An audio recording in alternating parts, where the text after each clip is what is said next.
ನಮಸ್ತೆ ಸ್ನೇಹಿತರೆ, ನಿಮಗೆಲ್ಲರಿಗೂ ವೃದ್ಧಿ ಸಮೃದ್ಧಿ ಯೂಟ್ಯೂಬ್ ಚಾನೆಲ್ಗೆ ಆದರದ ಸ್ವಾಗತ. ನಾನಿಂದು ಮಕ್ಕಳಿಗಾಗಿ ಒಂದು ಉಪಯೋಗಕಾರಿ ಮನೆಯೌಷಧವನ್ನ ತಿಳಿಸಲು ಬಂದಿರುವೆ. ಅದಕ್ಕೆ ಮುಂಚಿತವಾಗಿ ನೀವೇನಾದರೂ ನಮ್ಮ ವೃದ್ಧಿ ಸಮೃದ್ಧಿ ಯೂಟ್ಯೂಬ್ ಚಾನೆಲ್ ಅನ್ನ ಸಬ್ಸ್ಕ್ರೈಬ್ ಆಗಿರದಿದ್ದಲ್ಲಿ ತಪ್ಪದೇ ಕೆಳಗಡೆ ಕಾಣ್ತಾ ಇರುವಂತಹ ಸಬ್ಸ್ಕ್ರೈಬ್ ಬಟನ್ ಅನ್ನ ಒತ್ತಿ ಸಬ್ಸ್ಕ್ರೈಬ್ ಮಾಡ್ಕೊಳ್ಳಿ. ಹಾಗೆಯೇ ಪಕ್ಕದಲ್ಲೇ ಬರುವಂತಹ ಬೆಲ್ ಐಕಾನ್ ಅನ್ನ ಒತ್ತಿ ಆಲ್ ನೋಟಿಫಿಕೇಶನ್ ಅನ್ನ ಸೆಲೆಕ್ಟ್ ಮಾಡ್ಕೊಳ್ಳಿ. ಇದರಿಂದಾಗಿ ನಾವು ಮಾಡುವಂತಹ ಮುಂದಿನ ವಿಡಿಯೋ ನಿಮಗೆ ನೇರವಾಗಿ ಬಂದು ತಲುಪುತ್ತದೆ. ಫ್ರೆಂಡ್ಸ್, ಸಾಮಾನ್ಯ ಹಲವು ಸೋಷಿಯಲ್ ಮೀಡಿಯಾಗಳಲ್ಲಿ ಕೆಲವರ ಪ್ರಶ್ನೆ ನೋಡಿರುವೆ. ಅದೇನಪ್ಪಾ ಅಂತ ಹೇಳಿದ್ರೆ, ಮಗುವಿಗೆ ಕೆಮ್ಮು ಬಂದಿದೆ ಅಂತ ಹೇಳಿದ್ರೆ, ಮಕ್ಕಳಿಗೆ ಕೆಮ್ಮು ಬಂದಿದೆ, ಏನ್ ಮಾಡೋದು, ಅದಕ್ಕೆ ಮನೆಮದ್ದು ತಿಳಿಸಿ ಅಂತಾನೆ ಸಾಮಾನ್ಯ ಕೇಳ್ತಾ ಇರ್ತಾರೆ. ಇತ್ತೀಚೆಗೆ ಹಲವರಿಗೆ ಮನೆಯೌಷಧದ ಕಡೆಗೆ ಹಲವರಿಗೆ ಒಲವು ಮೂಡ್ತಾ ಇದೆ. ಅದರ ಪರಿಣಾಮವನ್ನ ಈಗ ಹಲವು ಮಂದಿ ಅರಿತಿದ್ದಾರೆ. ಅದಕ್ಕಾಗಿಯೇ ಇಂದಿನ ಈ ವಿಡಿಯೋ. ಮಕ್ಕಳು ಹಾಗೂ ಅತಿ ಚಿಕ್ಕ ಮಗುವಾಗಿದ್ದಲ್ಲಿ ಯಾವ ರೀತಿ ಕೆಮ್ಮಿಗೆ ಪರಿಹಾರವನ್ನ ನಾವು ಮನೆಯಲ್ಲೇ ಸಿಗುವ ಪದಾರ್ಥಗಳಿಂದ ಪರಿಹಾರವನ್ನ ಕಂಡುಕೊಳ್ಳಬಹುದು ಎಂಬುದನ್ನ ನಾವಿಂದು ತಿಳಿದುಕೊಳ್ಳೋಣ. ಅದಕ್ಕೆ ಮುಂಚಿತವಾಗಿ ದಯಮಾಡಿ ಗಮನಿಸಿ, ಮಕ್ಕಳಿಗೆ ಕೊಡುವಾಗ ಹೆಚ್ಚು ಪ್ರಮಾಣದಲ್ಲಿ ಯಾವುದನ್ನು ಸಹ ಕೊಡಬಾರದು. ಅದನ್ನ ಗಮನದಲ್ಲಿ ಇರಿಸಿಕೊಳ್ಳಿ. ಪರಿಣಾಮ ಕಂಡಿದೆ, ಬಹಳ ಬೇಗನೆ ಹೊರಟೋಗ್ಲಿ ಅಂತ ಜಾಸ್ತಿ ಕೊಡಲು ಹೋಗಬೇಡಿ. ದಯಮಾಡಿ ಹೇಳಿರುವ ಪ್ರಮಾಣವನ್ನ ಯಾವುದೇ ಕಾರಣಕ್ಕೂ ಸಹ ಮೀರಬೇಡಿ. ಬೇಕನ್ಸಿದ್ರೆ ಇನ್ನೂ ಸ್ವಲ್ಪ ಕಡಿಮೆನೆ ಕೊಡಿ, ತಪ್ಪಿಲ್ಲ. ಆದ್ರೆ ಯಾವುದೇ ಕಾರಣಕ್ಕೂ ಹೆಚ್ಚಿನ ಪ್ರಮಾಣದಲ್ಲಿ ಕೊಡೋದಕ್ಕೆ ಹೋಗಬೇಡಿ. ನಿಧಾನವಾಗಿ ಆದ್ರೂ ಸಹ ಪರವಾಗಿಲ್ಲ. ನೀವು ಸ್ವಲ್ಪ ಪ್ರಮಾಣದಲ್ಲಿ ಕೊಟ್ಟರು ಸಹ ಮಕ್ಕಳಿಗೆ ಬಹಳ ಬೇಗನೆ ಪರಿಣಾಮ ಬೀರುತ್ತೆ. ನಿಮಗೆ ಅದರ ಚಿಂತೆ ಬೇಡ. ಒಟ್ಟಿನಲ್ಲಿ ಮನೆಯೌಷಧ ಮಾತ್ರ ಬೇರೆ ಔಷಧಿಗಳಿಗಿನ್ನ ಬಹಳ ಪರಿಣಾಮಕಾರಿಯಾಗಿ ಇರುತ್ತೆ. ನಿಮಗೆ ಎದುರಿಗೆ ಕೆಲವು ನಿಮಿಷಗಳಲ್ಲಿ ಅದರ ಪರಿಣಾಮ ಕಾಣಸಿಗುತ್ತದೆ. ಮತ್ತೆ ಜ್ಞಾಪಿಸುವೆ, ಬೇಗ ವಾಸಿಯಾಗಲಿ ಅಂತ ಹೇಳ್ಬಿಟ್ಟು ಜಾಸ್ತಿ ಪ್ರಮಾಣದಲ್ಲಿ ಕೊಡೋದಕ್ಕೆ ಹೋಗಬೇಡಿ. ಬನ್ನಿ, ಈಗ ಮಕ್ಕಳ ಕೆಮ್ಮು ಹಾಗೂ ಕಫ ಹೋಗಲು ಮನೆಯೌಷಧವನ್ನ ಯಾವ ರೀತಿ ತಯಾರು ಮಾಡಿಕೊಂಡು ಮಕ್ಕಳಿಗೆ ಕೊಡಬಹುದು ಎಂಬುದನ್ನ ತಿಳಿದುಕೊಳ್ಳೋಣ. ತುಳಸಿ ಎಲೆಗಳು ಸಾಮಾನ್ಯ ಎಲ್ರಿಗೂ ಸಹ ಬಹಳ ಸುಲಭವಾಗಿ ಸಿಗುವಂತ ಪದಾರ್ಥ. ಇದು ಯಾರಿಗೆ ತಾನೇ ಗೊತ್ತಿಲ್ಲ, ನೀವೇ ಹೇಳಿ. ಈ ತುಳಸಿ ಎಲೆಗಳನ್ನ ತಗೊಂಡು ಚೆನ್ನಾಗಿ ತೊಳೆದು ಅದರಿಂದ 1 ಚಮಚೆ ರಸವನ್ನ ತೆಗೆದುಕೊಳ್ಳಿ. ಅದಕ್ಕೆ ಅರ್ಧ ಚಮಚೆ ಕಲ್ಲು ಸಕ್ಕರೆ ಪುಡಿಯನ್ನ, ಇಲ್ಲ ಅಂತ ಹೇಳಿದ್ರೆ 1 ಚಮಚೆ ಕಲ್ಲು ಸಕ್ಕರೆ ಪುಡಿಯನ್ನು ಸಹ ಬಳಸಬಹುದು. ನೆನಪಿರಲಿ, ರಸ ತೆಗೆದುಕೊಂಡ ಮಾದರಿಯಲ್ಲೇ ಕಲ್ಲು ಸಕ್ಕರೆಯನ್ನ ತೆಗೆದುಕೊಳ್ಬೇಕು. ತುಳಸಿ ರಸ ಸ್ಪೂನ್ ಮೇಲೆ ತುಂಬುವಷ್ಟು ಇರೋದಿಲ್ಲ. ರಸ ಅದನ್ನ ನೀವು ಗಮನಿಸಿ ಅದಕ್ಕೆ ಸರಿ ಹೊಂದುವಂತ ರೀತಿಯಲ್ಲಿ ಕಲ್ಲು ಸಕ್ಕರೆಯನ್ನ ತಗೊಳ್ಬೇಕು. 1 ಚಮಚನೂ ತಗೋಬಹುದು, ಇಲ್ಲ ಅರ್ಧ ಚಮಚನೂ ಸಹ ತಗೊಳ್ಬಹುದು. ಅದಕ್ಕೆ ತುಳಸಿ ರಸ ಹಾಗೂ ಕಲ್ಲು ಸಕ್ಕರೆ ಪುಡಿಗಿಂತ 2 ಪಟ್ಟು ನೀರನ್ನ ಬೆರೆಸ್ಕೊಳ್ಳಿ. ಅಂದ್ರೆ ಕಲ್ಲು ಸಕ್ಕರೆ ಕರಗಿಸುವಷ್ಟು ನೀರು ಇದ್ರೂ ಸಾಕು. ಇದನ್ನ ಮಕ್ಕಳಿಗೆ ಕೊಡೋ ಕಾರಣದಿಂದ ಇವೆಲ್ಲವನ್ನ ಅಂತ ಹೇಳಿದ್ರೆ, ತುಳಸಿ ರಸ, ಕಲ್ಲು ಸಕ್ಕರೆ ಹಾಗೂ ನೀರನ್ನ ಮಿಶ್ರಣ ಮಾಡಿದಿರಲ್ಲ, ಅದನ್ನ ಸ್ವಲ್ಪ ಬೆಚ್ಚಗೆ ಮಾಡಿ. ಕಾರಣ ಇದನ್ನ ಮಕ್ಕಳಿಗೆ ಕೊಡ್ತೇವೆ ಅಲ್ವಾ, ಆದ್ರಿಂದ ಸ್ವಲ್ಪ ಬೆಚ್ಚಗೆ ಮಾಡಿಕೊಂಡು ನಂತರ ಅದನ್ನ ತಣ್ಣಗಾಗಲು ಬಿಟ್ಬಿಡಿ. ತಣ್ಣಗಾದ ನಂತರ ಅದರಿಂದ ಸ್ವಲ್ಪ ಸ್ವಲ್ಪ ಪ್ರಮಾಣದಲ್ಲಿ ಮಕ್ಕಳಿಗೆ ಕುಡಿಸುತ್ತಾ ಬನ್ನಿ. 2 ಗುಟುಕು ಮಾದರಿ ಆದ್ರೂ ಸಾಕು. ಮತ್ತೆ 2 ರಿಂದ 3 ಗಂಟೆ ನಂತರ ಇನ್ನೊಂದೆರಡು ಗುಟುಕು. ಒಮ್ಮೆಲೆ ಕುಡಿಸೋದಕ್ಕೆ ಹೋಗಬೇಡಿ. ಇದರಿಂದ ಕೆಮ್ಮು ಒಂದೇ ಅಲ್ಲ, ನೆಗಡಿ ಆಗಿದ್ರೂ ಸಹ ವಾಸಿಯಾಗತ್ತೆ. ಎರಡನೆಯ ಮನೆಯೌಷಧದ ಕುರಿತು ತಿಳಿದುಕೊಳ್ಳುವುದಾದ್ರೆ, ನಿಮಗೇನಾದ್ರೂ ಕತ್ತೆ ಹಾಲು, ಅದು ಶುದ್ಧವಾದ ಕತ್ತೆ ಹಾಲು ಏನಾದ್ರೂ ಸಿಕ್ಕಿದ್ರೆ ಅದನ್ನ ತಗೊಳ್ಳಿ. ತಗೊಂಡು ಅದನ್ನ ಬೆಚ್ಚಗೆ ಮಾಡಿ ಆರಿಸ್ಬಿಡಿ.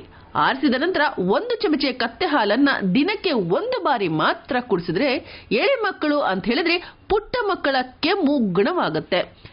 ಇದು ಬಹಳ ತೀರಾನೇ ಹಳೆಯ ಕಾಲದ ಮನೆಯೌಷಧ. ಬೇಕೆಂದ ಅನ್ಸಿದ್ರೆ ನಿಮ್ಮ ಅಪ್ಪ ಅಮ್ಮನ್ನ ಕೇಳಿ ನೋಡಿ. ಆಗ ಕೆಮ್ಮು ಇರದಿದ್ರೂ ಸಹ 1-2 ಬಾರಿ ಕುಡಿಸ್ತಾ ಇದ್ರು. ಕಾರಣ ಕೆಲವೊಂದು ಮಕ್ಕಳಿಗೆ ಕಂಡು ಬರುವ ನಾಯಿ ಕೆಮ್ಮಿಗಾಗಿ. ಈ ನಾಯಿ ಕೆಮ್ಮು ಬಂದಾಗ ಮಕ್ಕಳು ಆಗಿಂದಾಗೆ ಸುಮ್ಮನೆ ಕೆಮ್ಮುತ್ತಲೇ ಇರುತ್ತವೆ. ಅದಕ್ಕಾಗಿಯೇ ನಾಯಿ ಕೆಮ್ಮು ಬಾರದಿರಲಿ ಎಂಬ ಕಾರಣಕ್ಕಾಗಿ ಕತ್ತೆ ಹಾಲು ದೊರೆತಾಗ ಕುಡಿಸ್ತಾ ಇದ್ರು. ಈಗ ಇದರ ಅರಿವು ಮರೆಯಾಗಿದೆ. ಗೊತ್ತಿರೋರು ವಿರಳವಾಗಿದ್ದಾರೆ.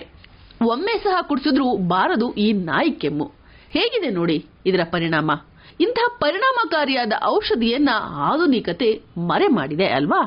ಇಂಥವನ್ನ ಮುಂದಿನ ಪೀಳಿಗೆಗೂ ತಿಳಿಯುವಂತೆ ನೀವುಗಳು ಸಹ ಮಾಡಿ ಅಂತ ಹೇಳ್ತಾ ಮುಂದಿನ ಮನೆಯೌಷಧವನ್ನ ತಿಳಿಯೋಣ ಬನ್ನಿ. 3ನೇ ಮನೆಯೌಷಧದ ಬಗ್ಗೆ ಹೇಳುವುದಾದ್ರೆ, ಕೊತ್ತಂಬರಿ ಬೀಜದ ಪುಡಿ ಅಂತ ಹೇಳಿದ್ರೆ ಧನಿಯಾ ಪುಡಿ.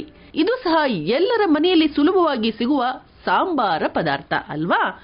ಈ ಧನಿಯಾ ಪುಡಿಯ 1 ಚಮಚೆ ಪುಡಿಯನ್ನ ತೆಗೆದುಕೊಳ್ಳಿ.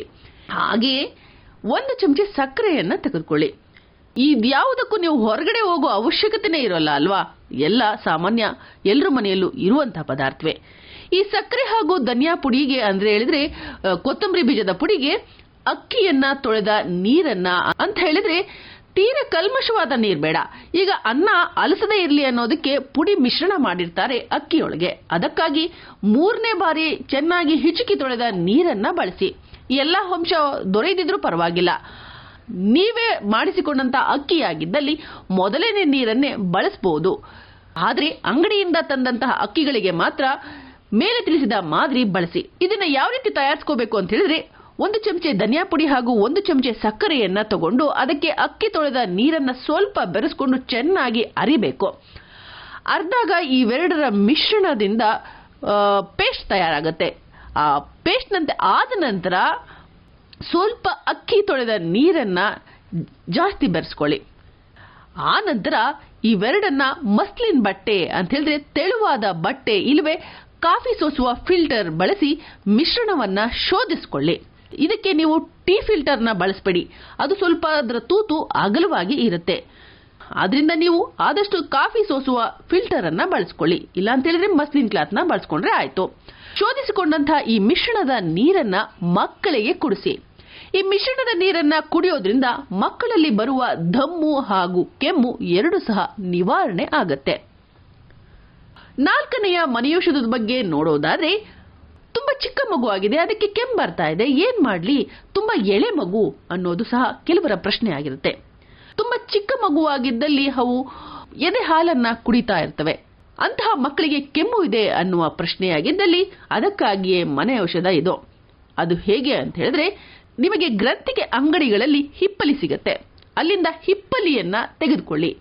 ಹಿಪ್ಪಲಿ ಪುಡಿ ಮಾಡಿದ್ದು ಆಯುರ್ವೇದ ಅಂಗಡಿಗಳಲ್ಲಿ ದೊರೆಯುತ್ತೆ, ಅದು ಬೇಡ. ಹಿಪ್ಪಲಿಯನ್ನೇ ಹಾಗೆ ಬಳಸುವುದು ಸೂಕ್ತ. ಆದಷ್ಟು ಇಡೀ ಹಿಪ್ಪಲಿಯನ್ನೇ ತೆಗೆದುಕೊಳ್ಳೋದಕ್ಕೆ ಪ್ರಯತ್ನಿಸಿ. ಸಿಗದೆ ಹೋದಲ್ಲಿ, ವಿಧಿ ಇಲ್ಲದೆ ಹೋದಲ್ಲಿ ಕೊನೆಯ ದಾರಿಯಾಗಿ ಹಿಪ್ಪಲಿಯ ಪುಡಿಯನ್ನ ಬಳಸಬಹುದು.